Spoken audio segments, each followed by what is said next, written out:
โอ้วันแห่งความสุขหัวข้อในมื้อนี้แมนฝากไว้กับเทวดาฝากไว้กับเทวดา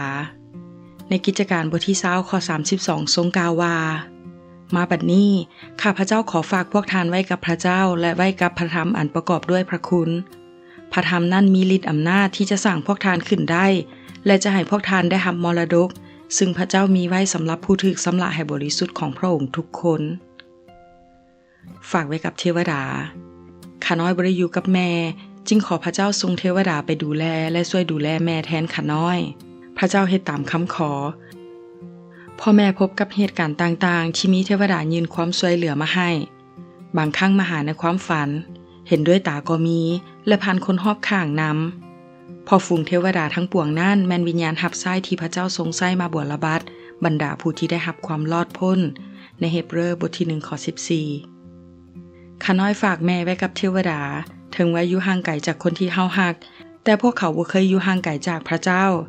ท่านกำลังฝากคนผู้ที่ท่านฮักไว้กับผู้ใดกรุณาฝากชีวิตไว้ให้ถึกคนฝากไว้กับพระเจ้าโปโลทุ่มเทบวชระบัดชาวเอเฟโซตั้งแต่มื้อทำอิฐด้วยความทอมใจและด้วยน้ำตาต้องทนต่อการทดลองที่มาถึงตนเองอันเนื่องมาจากแผนให้ของชาวยิวและได้เฮ็ดประโยชน์ตลอด3ปีแต่ตอนที่เพิ่นจะจากไปเพิ่นได้สั่งไว้ว่าท่านทั้งหลายจงระวังตัวเองให้ดีและเฝ้ารักษาฝูงแกะที่พระวิญญาณบริสุทธิ์เจ้าได้มอบไว้ให้พวกท่านเป็นผู้ดูแลจงบำรุงเลี้ยงคริสตจักรของพระเจ้าที่พระองค์เป็นเจ้าของโดยพระบุตรได้ทรงไถ่มาด้วยพระโลหิตของพระองค์เองเมื่อเพิ่นจากไปจะมีพวกหมาป่าที่โหดเข้ามาโปโลฝากผู้เชื่อไว้กับพระเจ้าและไว้กับพระคำแห่งพระคุณของพระองค์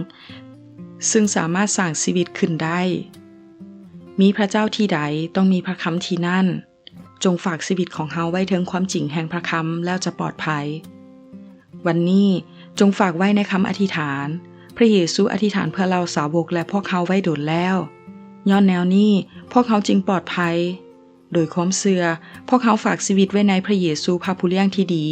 ซึ่งสามารถช่วยพวกเขาได้ทุกเรื่อง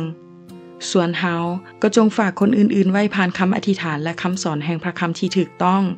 แต่ละคนจะได้รับการเบิ่งแยงตามความเหมาะสมจากพระเจ้าจงฝากบางคนไว้กับพระเจ้าเถาะถ้าคิดว่าเอาบ่อยู่แล้วแต่ตอนนี้ให้เฮาฝากตนเองก่อนดีบ่ขอพระเจ้าอวยพร